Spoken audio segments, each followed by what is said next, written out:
vous dites que dans la vente, il y a de la manipulation, parce qu'on Ouais. on est tous rentrés dans un magasin où on voulait rien acheter et Oui, alors il y a Un beau témoignage, Anne. il y a- Les fameuses techniques de vente, Eh oui, en fait. alors, chez Zara. les techniques. Alors déjà, le neuromarketing est interdit dans le marketing. Donc Normalement, ça, ouais. c'est ça, utiliser c'est les neurosciences pour le marketing. Exactement. En temps normal, c'est complètement interdit d'utiliser du matériel médical d'ailleurs pour faire ses recherches, heureusement. Alors après, ils trouvent des moyens détournés. Mais oui, la vente est forcément une manipulation. Et ce qui est intéressant, c'est de se dire, on connaît la règle du jeu dès le départ. Donc est-ce qu'on peut s'en protéger ? Et ce qui est amusant à voir, c'est que non, même ce que l'on sait, ça fonctionne. Un prix à 9,99 €, on sait tous que ça fait 10 €. Et pourtant, ça va quand même impacter le cerveau en étant en dessous de la barre de la dizaine.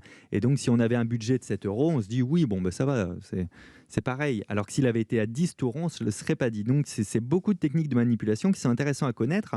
Et ce qui est intéressant aussi, c'est de se dire qu'un vendeur peut manipuler avec bienveillance à partir de deux choses.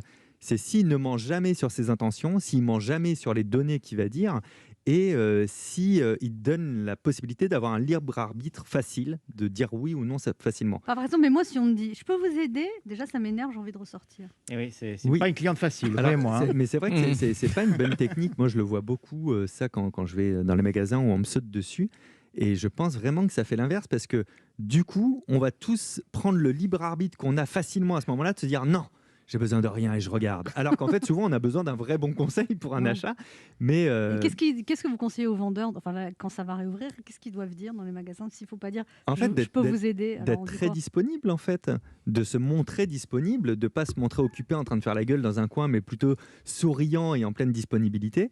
Et si quelqu'un regarde très longtemps quelque chose, d'aller le voir en disant est-ce que vous voulez un renseignement sur cette chose-là, J'ai pas de plutôt haine. qu'un si vous avez besoin, je suis là, est-ce que je peux vous aider à quelque chose? C'est trop vague. C'est trop vague. Et en général, on va quand même dans un magasin aussi pour chiller, pour regarder un petit peu ce qu'il y a. On n'a pas forcément un but défini. Et donc, ça peut au contraire casser la vente de venir voir quelqu'un trop tôt parce que ça fait fuir le magasin. On est là, oh, allez, si je peux pas regarder tranquille, j'y vais. C'est quand même Et dommage. dans la séduction, ça marche pareil.